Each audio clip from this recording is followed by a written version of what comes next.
मैं हंसुम खान। दिन भर की खबरों में सबसे पहले डालते हैं नजर आज के मुख्य समाचारों पर। जिले में एक और नया कोरोना पॉजिटिव केस आया। श्री राम मंदिर भूमि पूजन को लेकर जिले में रहा उत्साह। मंदिरों में रामधुनी गूंजी, बजरंग दल और विहिप ने बांटी मिठाई, पुष्प वर्षा की। जंक्शन पुलिस ने किया बाइक चोर गिरोह का पर्दाफाश। 15 मोटरसाइकिल जब्त, 4 गिरफ्तार। स्वतंत्रता दिवस समारोह में स्वतंत्रता सेनानियों, बच्चों और बुजुर्गों को नहीं किया जाएगा आमंत्रित। शुभकामना कार्ड करेंगे प्रेषित, बोले कलेक्टर। अब खबरें विस्तार से। जिले में कोरोना का एक और मरीज मिला है। टाउन के वार्ड नंबर 25 गली नंबर 7 का कर्मचारी कोरोना पॉजिटिव पाया गया है। बताया गया है कि इसकी ट्रैवल हिस्ट्री सोनीपत से आने की है। इसे बुखार की शिकायत थी। जिले में अब कुल पॉजिटिव केस 235 हो चुके हैं। जिले में कोरोना के रोगियों का आंकड़ा 235 हो चुका है। बुधवार को जिले में एक और कोरोना पॉजिटिव रोगी मिला। यह रोगी सोनीपत से आया बताया जा रहा है। हालांकि इसे बुखार की शिकायत थी। सैंपल जांच के लिए भेजा तो यह पॉजिटिव पाया गया। चिकित्सा विभाग के मुताबिक 3 अगस्त को बीकानेर भेजे गए 8 सैंपल की आई रिपोर्ट में यह पॉजिटिव रोगी मिला है, जबकि 7 नेगेटिव आए हैं। अब तक जिले में पॉजिटिव का आंकड़ा 235 हो चुका है। इसमें से रिकवर की संख्या 186 और एक्टिव केस 48 हैं, जबकि जिले में एक जने की मौत भी हो चुकी है। वहीं अब तक जिले में कुल 16,031 कोरोना सैंपल लिए जा चुके हैं, तो साथ ही 4 अगस्त को बीकानेर भेजे गए 253 सैंपल की रिपोर्ट अभी पेंडिंग बताई गई है। स्वतंत्रता दिवस समारोह 2020 को गरिमापूर्ण ढंग से मनाने के लिए कलेक्टर की अध्यक्षता में बैठक आयोजित की गई। बैठक को संबोधित करते हुए जिला कलेक्टर जाकिर हुसैन ने कहा कि संपूर्ण कार्यक्रमों के दौरान सोशल डिस्टेंसिंग की पूर्ण पालना की जाए। बच्चों और बुजुर्गों को उनके स्वास्थ्य की सुरक्षा के मद्देनजर कार्यक्रम में आमंत्रित नहीं किया जाएगा। बताया गया कि कोविड-19 के संक्रमण के मद्देनजर स्कूली बच्चों और बुजुर्गों को कार्यक्रम में शामिल नहीं किया जा रहा है। बाकी के कार्यक्रम यथावत ही रहेंगे। स्वतंत्रता दिवस समारोह का आयोजन गरिमापूर्ण ढंग से होगा। कोविड-19 के मद्देनजर जारी सरकार की गाइडलाइन की अनुपालना में कार्यक्रम का आयोजन करवाया जाएगा, जिसमें बच्चों और बुजुर्गों को एहतियात के तौर पर कार्यक्रम में शामिल नहीं किया जाएगा। समारोह को लेकर हुई बैठक के बाद एडीएम अशोक आसीचा ने बताया कि कार्यक्रम में शामिल होने वाले महानुभावों के लिए मास्क लगाना अनिवार्य होगा। कोरोना वॉरियर्स, पुलिस कर्मियों, चिकित्सा कर्मियों, सफाई कर्मियों, आंगनबाड़ी कार्यकर्ता, आशा सहयोगिन को भी आमंत्रित किया जाएगा। कलेक्टर ने समारोह स्थल पर आगंतुकों के लिए थर्मल स्कैनिंग और हैंड सैनिटाइजर की पर्याप्त व्यवस्था करने के निर्देश दिए हैं। एडीएम आसीचा ने बताया कि समस्त स्थानीय संस्थाओं और जनसाधारण से अनुरोध किया जाएगा कि राष्ट्रीय ध्वज अपने अपने भवनों और निवास स्थान पर फहराएं। जिला कलेक्टर ने बताया कि राज्य सरकार से मिले निर्देशानुसार स्वतंत्रता सेनानी और अन्य वरिष्ठ नागरिकों को उनके स्वास्थ्य की सुरक्षा के मद्देनजर आमंत्रित नहीं किया जाएगा। इसके स्थान पर उन्हें शुभकामनाएं कार्ड निवास के पते पर प्रेषित किए जाने की व्यवस्था की जाएगी, जिसे कोरोना के कारण उनके स्वास्थ्य की सुरक्षा के मद्देनजर आमंत्रित नहीं किया जाएगा। 2020 का स्वतंत्रता दिवस मनाने के लिए जिला स्तरीय अधिकारियों और जो भी कोऑर्डिनेशन के लिए कर्मचारी लगाए जाते हैं, उनकी आज जिला कलेक्टर महोदय की अध्यक्षता में एक बैठक हुई है, जिसमें जैसे कि कोरोना महामारी के परिप्रेक्ष्य में नई गाइडलाइन राज्य सरकार की प्राप्त हुई है, उसमें स्कूली बच्चे और वरिष्ठ नागरिकों को इस कार्यक्रम में शामिल नहीं किया जाना है। शेष व्यवस्थाएं यथावत है।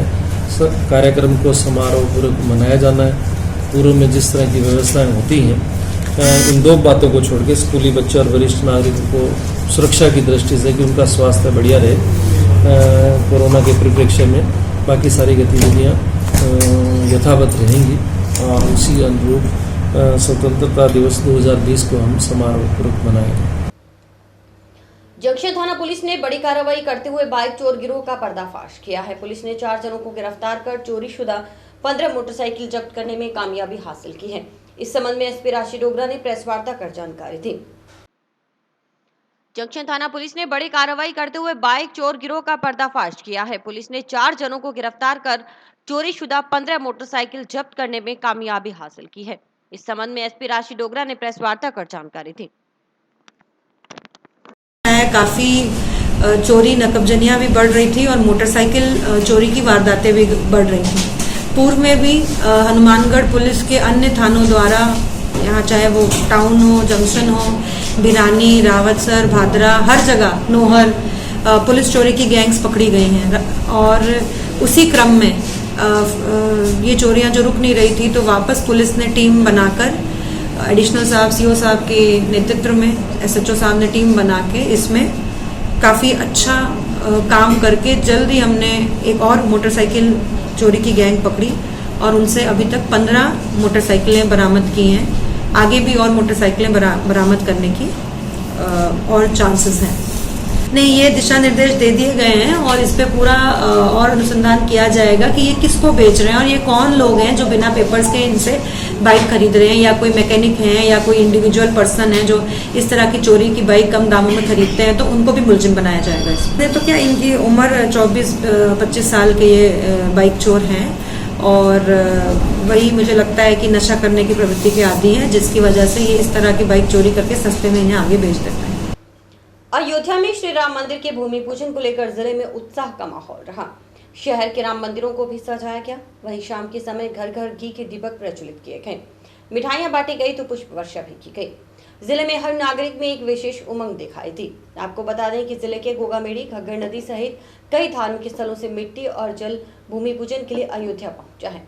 जिला मुख्यालय पर पूरे दिन किस तरह का वातावरण रहा, आप खुद देखिए।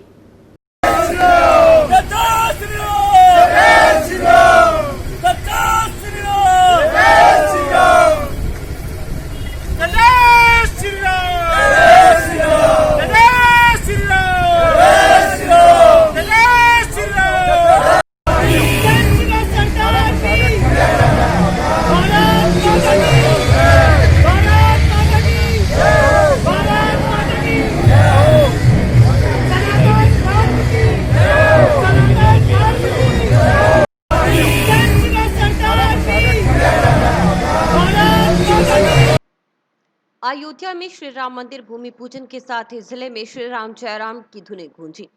मंदिरों और घरों में माहौल श्रद्धामय बना रहा। अयोध्या में श्री राम मंदिर के भूमि पूजन के उपलक्ष्य में बजरंग दल, विश्व हिंदू परिषद ने जंक्शन बाजार में मिठाइयां बांटी और जश्न मनाया। इस दौरान दुकानदारों ने पुष्प वर्षा भी की। जय श्री राम के जयकारों और डीजे पर राम धुनों के साथ लोगों ने खुशियां मनाई। वक्ताओं ने कहा कि लंबे संघर्ष और प्रयासों के बाद यह मौका आया है जिसका हर कोई मन से अनुभव करना चाहता है। सुनिए क्या बोले आशीष पारिक। आज प्रभु श्री राम का एक बहुत बड़ा कार्य जो है वो संपन्न हुआ है। प्रधानमंत्री श्री नरेंद्र मोदी जी के हाथों अभी श्री राम मंदिर के भव्य मंदिर का शिलान्यास जो है वो शुभारंभ अभी हुआ है। वह देख करके ये अभी सभी कार्यकर्ता जो है आज ये खुशियां मनाने के लिए, ये प्रसन्नता का ये अनुभव सारे समाज को करवाने के लिए विश्व हिंदू परिषद, बजरंग दल एवं हिंदू समाज के लोग जो है वो यहाँ पर इकट्ठे हुए हैं। आज हमने प्रसाद वितरण का ये कार्यक्रम जो है रखा है इस उपलक्ष्य में कि 492 वर्षों के लंबे संघर्ष के बाद जब हमने 77 लड़ाइयाँ हमारे योद्धाओं ने लड़ी, जब से 1528 ईस्वी से जब से ये बाबर ने यहाँ पर मस्जिद का निर्माण किया था तब से लेकर के और आज 2020 तक 77 युद्ध हमारे हिंदू समाज के पुरोधाओं ने लड़े थे। उसके पश्चात आज ये शुभ दिन हमारे सामने आया है। हमने सभी तरह के प्रयास जो है वो करके देखे थे, लेकिन कोई भी प्रयास सफल नहीं हुए। अंत में जो 77वीं लड़ाई है वो हमने कोर्ट के तरफ से ये लड़ी और कोर्ट में हमारी विजय हुई। न्यायालय ने हमारे पक्ष में ये फैसला दिया और हिंदू समाज के इन बलिदानों के पश्चात आज ये शुभ दिन आया कि भगवान श्री रामलला पुनः 492 वर्षों के एक वनवास के पश्चात श्री राम जन्मभूमि अयोध्या में लौटे हैं। यहाँ अयोध्या में जो राम मंदिर का शिलान्यास हो रहा है उसके लिए हमारे लोगों को, हिंदुओं को बहुत बहुत खुशी और सबको बहुत बहुत बधाई, धन्यवाद। मंदिर निर्माण जो हुआ है इसलिए हमें इतनी खुशी है जिसका कोई अंत नहीं है। हमें लगता है आज दीपावली है और जो वहाँ पूज्य भूमि पूजा आज हो रही है, हमें इतनी खुशी है तहे दिल से। आज हम शाम को अपने घर पे और दुकानों पर दिए जलाएंगे। टाउन में राजा कोठी के पास श्री राम मंदिर में कीर्तन किया गया। सभी ने श्री राम की जयकारी लगाई। श्री राम मंदिर को लेकर चले आंदोलन में साक्षी रहे लोगों ने यह तक कहा कि यह पल बेहद ऐतिहासिक पल है। तो कुछ वक्ताओं ने श्री राम मंदिर भूमि पूजन के लिए प्रधानमंत्री का आभार भी प्रकट किया। सुनिए लोगों ने इस खुशी के मौके पर क्या कहा। राधा पुरुषोत्तम भगवान श्री रामचंद्र जी के भव्य मंदिर का भूमि पूजन आज हमारे देश के यशस्वी प्रधानमंत्री श्रीमान नरेंद्र मोदी जी कर रहे हैं। और आज मैं कहूंगा कि पूरे देश के अंदर एक ऐसा वातावरण है, शायद मैं कल्पना कर सकता हूं इस बात की कि जब भगवान श्री राम ने जन्म लिया था और जब भगवान श्री राम श्रीलंका पर विजय प्राप्त करके और जब अयोध्या वापस आए थे, तो मेरे को लगता है कि अयोध्या नगरी और पूरे आर्यावर्त में ऐसा वातावरण रहा होगा। आज हम इस राजा कोठी मंदिर के अंदर, प्रांगण के अंदर सभी हमारे पूर्व कार्यकर्ता जिस अयोध्या के आंदोलन में जिन्होंने भाग लिया था, वो सब कुछ कार्यकर्ता यहाँ उपस्थित हुए हैं। इसलिए एकत्र हुए थे राम धुन गाने के लिए। आज इस आर्यावर्त में भारतवर्ष के लिए ये बहुत बड़ा दिन 5 अगस्त 2020 का दिन बहुत महत्वपूर्ण, बहुत बड़ा दिन है। आज से लगभग 500 साल पहले देश की अस्मिता को, देश के विश्वास को तोड़ने के लिए, देश की अस्मिता को खत्म करने के लिए भगवान श्री राम जी के मंदिर को तोड़ करके राम जन्मभूमि पर मस्जिद बना दी गई थी। उसके बाद लगातार संघर्ष चले, लगातार संघर्ष करते करते 1949 में आकर के एक रास्ता मिला। बावरी ढांचे के बीच में रामलीला प्रकट हुई और उसके बाद फिर संघर्ष के जो दौर चले और 88 में आकर के उस संघर्ष ने एक लगातार सतत संघर्ष का रूप ले लिया और तब से लेकर के आज तक 90 में माननीय लाल कृष्ण जी अडवाणी ने एक निष्ठा से दूसरी निष्ठा तक, सोमनाथ से लेकर के अयोध्या तक जो राम मंदिर रथ यात्रा निकाली, उसने इस देश के सोए कौशल को जगाया और तब ये तय हो गया कि अब राम मंदिर लेकर के राज्य पक्के होते गए और अंत तय आकर के 100 अड़चनों के बावजूद सुप्रीम कोर्ट ने निर्णय दे दिया और आज उसका भव्य शिलान्यास देश के प्रधानमंत्री माननीय मोदी जी करने जा रहे हैं। आज अयोध्या में राम मंदिर निर्माण की नींव रखी गई तो जिले में उत्साह का माहौल रहा। वहीं स्काई न्यूज आपको मिलवा रहा है एक ऐसे शख्स से जो राम मंदिर आंदोलन का हिस्सा रहे। उन्होंने कार सेवा में भाग लिया। यही नहीं, उस दौरान हनुमानगढ़ के कौन कौन से लोग उनके साथ रहे, यह यादें भी उन्होंने साझा की। रोशनलाल प्रभाकर विश्व हिंदू परिषद के जिला मंत्री 12 साल तक रहे। इसके अलावा आरएसएस में श्रीगंगानगर जिले के बौद्धिक प्रमुख भी रहे। देखिए प्रदीप पाल की यह रिपोर्ट। ये हैं टाउन के 85 वर्षीय रोशनलाल प्रभाकर। हालांकि अब ये उम्र दराज हो चुके हैं, लेकिन राम मंदिर आंदोलन के समय इनका जज्बा देखते ही बनता था। इन्होंने इस दौर के फोटो अब भी सहेज रखे हैं। रोशनलाल प्रभाकर बताते हैं कि उस समय घर घर शिला पूजन होता था। वह और उनके साथ कुछ लोग बाजारों में घूम घूम कर इसका प्रचार करते थे। उस समय सारा आंदोलन शिलाओं पर चला। इसके अलावा प्रभाकर बताते हैं कि कार सेवा में जब वे गए तो इन्हें उत्तर प्रदेश में गिरफ्तार भी कर लिया गया। सुनिए राम मंदिर आंदोलन के साक्षी रहे प्रभाकर क्या बोले। सादर नमस्कार। श्री राम जन्मभूमि के विषय में जो यहाँ पर आंदोलन चला, उस आंदोलन में मेरा प्रमुख भाग था। मेरे साथ में कृष्ण जी शर्मा बजरंग दल के हमारे संयोजक थे।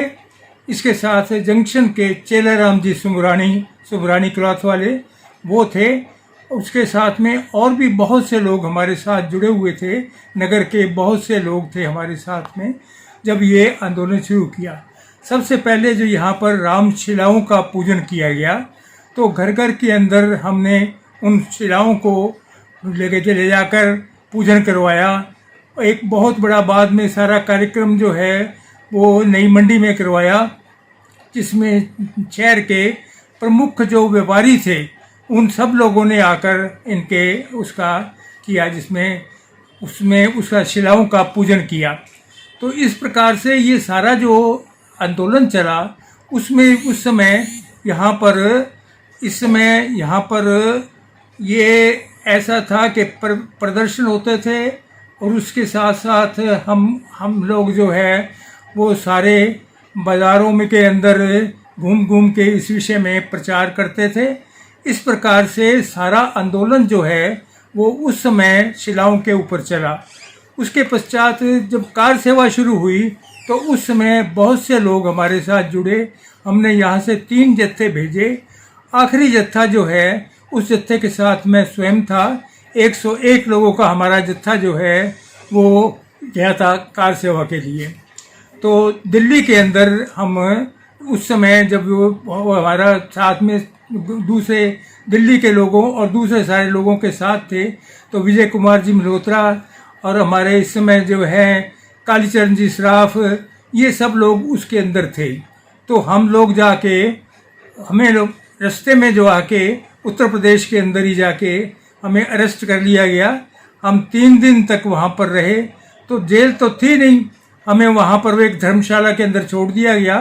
तो उस धर्मशाला के अंदर ही हम जहाँ रहते वहीं पर 3 दिन तक हम वहाँ पर रहे। 3 दिन के पश्चात उस समय हमें मत छोड़ दिया गया।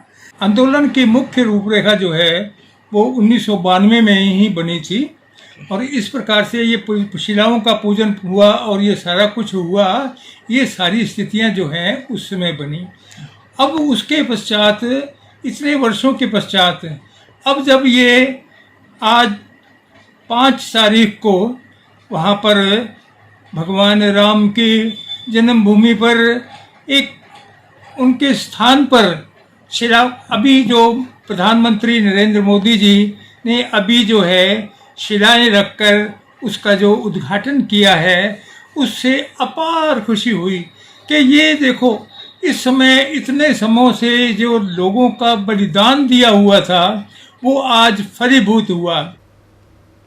कोरोना के चलते इस बार गोगा मेड़ी मेले का आयोजन नहीं हो रहा। वहीं देवस्थान विभाग की ओर से राजकीय आत्मनिर्भर मंदिर गोगा मेड़ी के ऑनलाइन दर्शन कराने की योजना पहले दिन ही तकनीकी खामी की भेंट चढ़ गई। श्रद्धालु दिन भर गूगल पर सर्च करते रहे, लेकिन गोगा मेड़ी दर्शन के लिए बनाई गई विभाग की वेबसाइट ही नहीं चली। ऐसे में लोगों को पहले दिन ही निराशा हाथ लगी।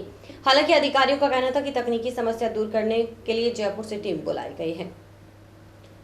जेल की दीवार के ऊपर से मोबाइल और बीड़ी फेंक रहे 2 जनों को पुलिस ने एक जने को पकड़ा है, जबकि दूसरा फरार हो गया। दोनों जने बिना नंबर के बाइक पर सवार होकर आए थे। इसमें मुनाफ भाटी पुत्र कुतुबुद्दीन निवासी वार्ड 15 गांव रोनावाली का है। वहां तैनात आरएससी जवानों ने मौके पर काबू किया।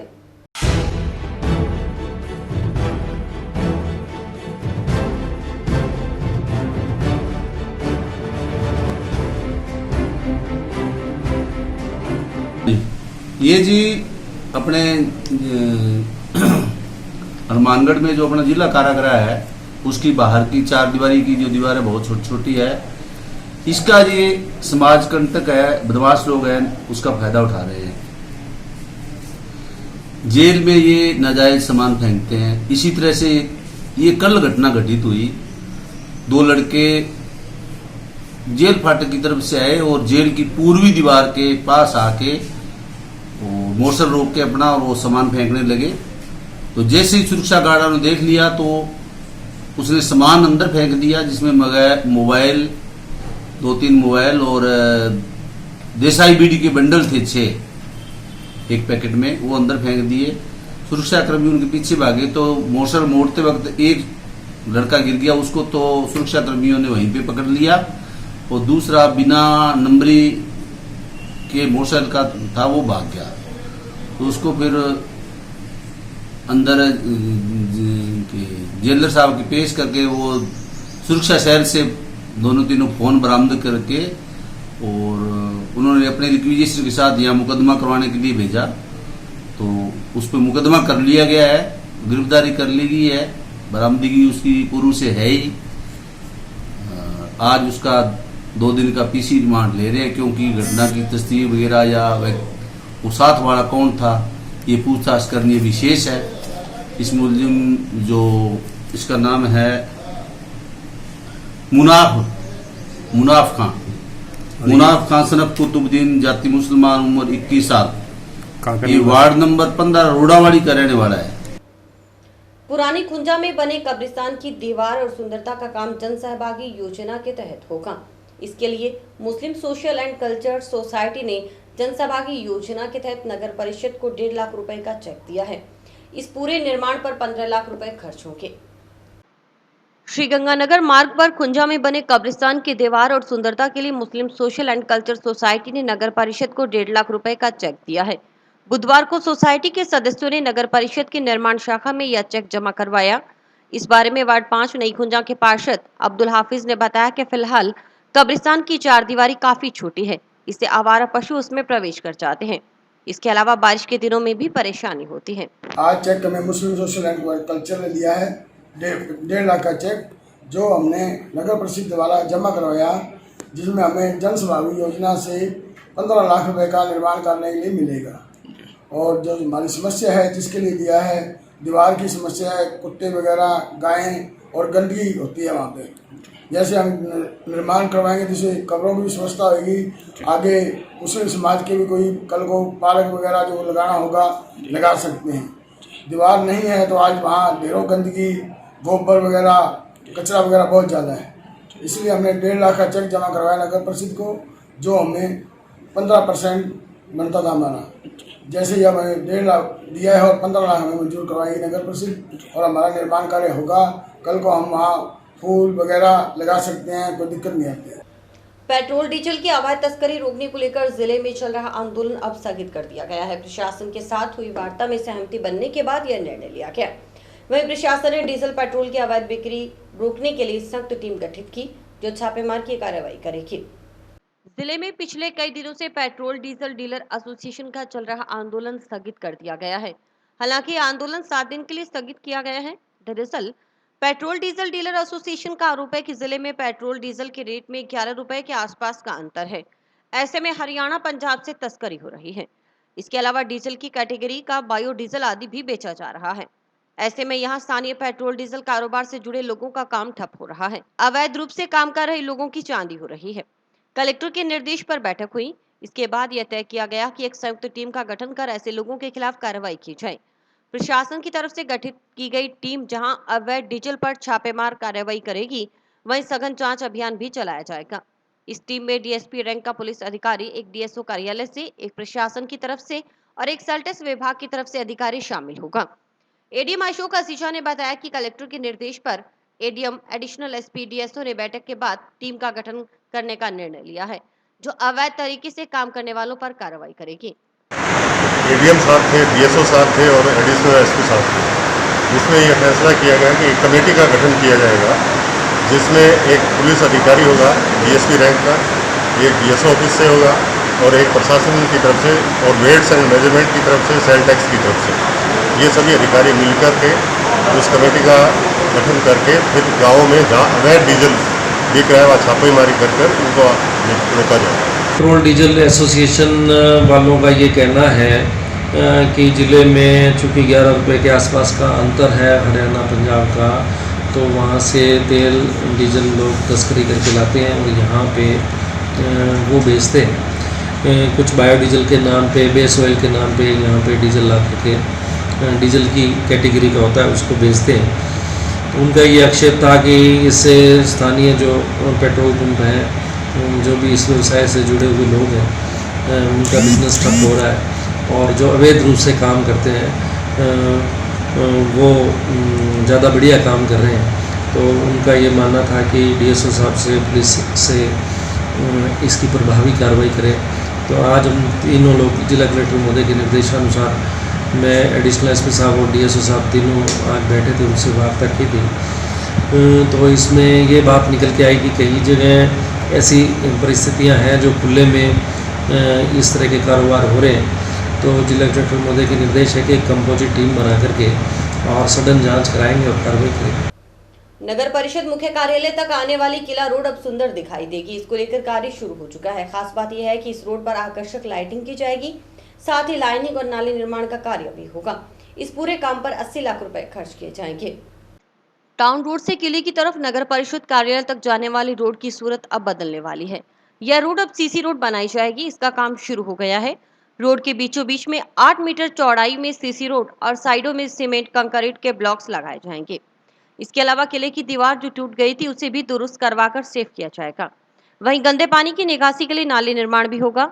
इसी रोड पर 50-50 मीटर पर पोल लगाए जाएंगे। किले की तरफ भी एक बड़ी लाइट लगाई जाएगी। आईकेट, लाइनिंग आदि का काम भी होगा। इस पूरे काम पर करीबन 80 लाख रुपए की लागत आएगी। रावसर रोड से नगर परिषद मुख्य कार्यालय को आने वाली रोड, जिसपे बटनेर दुर्ग स्थित है, इस रोड को सीसी रोड बनाने का निर्णय माननीय सभापति महोदय और आयुक्त महोदय के निर्देशानुसार लिया गया। इसमें बीच में 8 मीटर चौड़ाई में सीसी रोड और साइडों में सीमेंट कंक्रीट के ब्लॉक्स लगाने का निर्णय लिया गया है। इसके साथ साथ ही इसमें जो किले की दीवार है उसको के साथ खुर्द-बुर्द हो गई थी, इसकी प्रोटेक्शन वाल भी बनाई गई है और गंदे पानी की जो बरसात के पानी की निकासी को दृष्टिगत रखते हुए इसको नाली रिपेयर और साइड ड्रेन्स भी तैयार करवाई गई है। इसके साथ इसमें मुख्य लाइटें के लिए ट्यूबुलर बोर्ड लगाए जाएंगे 50-50 मीटर से, और उसके साथ ये ट्यूबुलर पोल के ऊपर एक लाइट किले की तरफ भी लगाई जाएगी, जिससे उसका किले के ऊपर भी प्रकाश रहे। और इसके अलावा इस पे आईकैट, लाइनिंग इत्यादि अच्छा इसको सुंदर बनाने की कोशिश की जा रही है। और इसमें ऐसी हमारे सभापति महोदय की भावना थी कि इस किले की और कार्यालय की मुख्य सड़क है, इसको अच्छी बनाई जाए, सुंदर बनाई जाए। संग्रिया पुलिस ने 2 जनों को अवैध पिस्तौल सहित पकड़ा है। एसआई सुरेंद्र कुमार ने चखीरा सिंह वाला के पास से जसविंदर सिंह पुत्र विचित्र सिंह व ओम प्रकाश पुत्र टिंकूराम को पकड़कर इनके पास एक अवैध देशी पिस्तौल और 2 कारतूस बरामद किए हैं। मुख्यमंत्री अशोक गहलोत वीडियो कॉन्फ्रेंस के जरिए आज प्रदेश भर के कर्मचारियों से मुखातिब हुए। सीएम ने कर्मचारियों को सरकार द्वारा संचालित विभिन्न योजनाओं के सफल क्रियान्वयन सहित कोविड-19 के चलते योजनाओं के क्रियान्वयन में आ रही परेशानियों सहित फील्ड में काम कर रहे कर्मचारियों के साथ आवश्यक चर्चाएं की। सरकार और कर्मचारियों के बीच सामंजस्य स्थापित हो और सरकारी योजनाओं का सफल क्रियान्वयन हो सके। इतना ही नहीं, कोविड-19 के साथ आमजन के साथ साथ सरकार के कार्मिकों की भी सुरक्षा सुनिश्चित हो सके। इसी उद्देश्य के साथ मुख्यमंत्री अशोक गहलोत आज वीसी के जरिए प्रदेश भर के कर्मचारियों से मुखातिब हुए। कर्मचारी नेता इंद्रजीत शर्मा ने बताया कि वीसी के जरिए सीएम ने कोविड-19 के चलते धरातल पर कर्मचारी किस तरह से काम कर रहे हैं, इसका फीडबैक लिया। इसके अलावा फील्ड और कोविड-19 क्षेत्र में काम कर रहे कर्मचारियों की समस्याओं पर चर्चा की गई। इसके अलावा सीएम ने ऑनलाइन प्रक्रिया के जरिए आमजन के कार्यों का निस्तारण करने की बात कही, ताकि कार्यालयों में लोगों का आना कम हो सके। इससे कोविड-19 संक्रमण को भी बढ़ने से रोका जा सकेगा। वीसी के जरिए कर्मचारियों की समस्याओं पर चर्चा करते हुए आवश्यक निर्णय भी लिए गए। इसके अलावा कोविड-19 के संक्रमण को रोकने के लिए कर्मचारियों को उचित संसाधन उपलब्ध करवाने पर भी चर्चा हुई।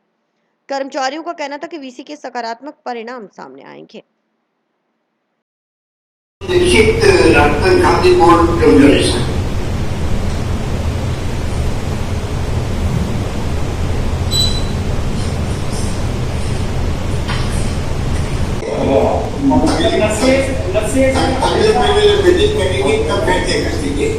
सर, चाहे आप प्लाज्मा थेरेपी जो आपने राजस्थान में लागू की है, जिसका पूरे विश्व में एक देखा जा रहा है प्लाज्मा थेरेपी को कोरोना के इलाज के लिए, उसमें भी सर नर्सें ब्लड डोनेशन का कार्य करती रही हो। चाहे आज की डेट में जो प्लाज्मा के लिए जो पेशेंट्स कोविड में पॉजिटिव आए गए, उनके लिए भी बना रहे हैं। माननीय मुख्यमंत्री महोदय ने कोविड-19 के बीच में जो राज्य सरकार के कर्मचारी हैं वो किस प्रकार से काम कर रहे हैं और जनता तक जो है वो माननीय मुख्यमंत्री महोदय के द्वारा जो योजनाएं लागू की गई हैं वो योजनाएं रुके नहीं और उन्हें सतर्कतापूर्वक जो है कार्य जारी रहे और कर्मचारियों की जो समस्याएं हैं वो भी उन्होंने सुनी और आगे भी उन्होंने आश्वासन दिया है कि हम 15-20 दिन बाद में फिर बैठेंगे और कर्मचारियों की जो संपूर्ण से जो है वार्ता की जाएगी। और मुख्य तौर पर माननीय मुख्यमंत्री की महोदय की ये मंशा थी कि जो कर्मचारियों की जो आने वाली समस्याएं हैं, जैसे फील्ड में कार्य करते हैं, जैसे बीएलओ लगाए या कोई कोविड-19 क्षेत्र में हो जाते हैं, तो उन समस्याओं को जो अवगत ध्यान में रख के उनके सुझाव भी दिए गए। यूपीएससी सिविल सर्विसेज परीक्षा में नोहर के युवा राहुल मोदी और मनोज चिड़दिया एवं छानी बड़ी के युवा नरेश राजेरा ने सफलता पाई है। नोहर के राहुल मोदी ने 420वीं रैंक तीसरे प्रयास में, वहीं नोहर के वार्ड 30 निवासी मनोज ने तीसरे प्रयास में 732वीं रैंक और गांव छानीबड़ी के नरेश राजेरा ने 488वीं रैंक दूसरे प्रयास में पाई है। राहुल और मनोज जहां साधारण परिवार से ताल्लुक रखते हैं, वहीं नरेश के पिता गांव में टेलर की दुकान करते हैं। जिले का नाम रोशन करने वाले युवाओं का स्काई न्यूज सलाम करता है। संग्रिया के बाद अब गोगामेडी में कृषि महाविद्यालय की छात्र अवैध फीस वसूली के खिलाफ आंदोलन की राह पर हैं। पिछले 9 दिन से धरने पर बैठे छात्रों ने आज रोष स्वरूप हनुमानगढ़ भादरा रोड पर चक्काजाम किया और अवैध वसूली बंद करने की मांग की। चौधरी नंदराम मेमोरियल कृषि महाविद्यालय गोगामेडी में चल रहा अवैध वसूली के खिलाफ छात्रों का आंदोलन चक्काजाम में तब्दील हो गया। आक्रोशित छात्रों ने हनुमानगढ़ भादरा रोड पर करीबन 2 घंटे तक जाम लगाया। बताया गया कि कोविड-19 के चलते कॉलेज बंद है, दूसरी तरफ कामकाज भी ठप रहे, लेकिन कॉलेज प्रशासन की ओर से tuition fees, library fees, computer fees, laboratory fees के नाम पर विद्यार्थियों को लूटा जा रहा है। अवैध फीस वसूली के खिलाफ छात्रों का धरना 9 दिन से चल रहा है, लेकिन कोई सुनवाई नहीं हो रही। छात्रों द्वारा सड़क पर जाम की सूचना पाकर डीएसपी भादरा थाना प्रभारी भी मौके पर पहुंचे।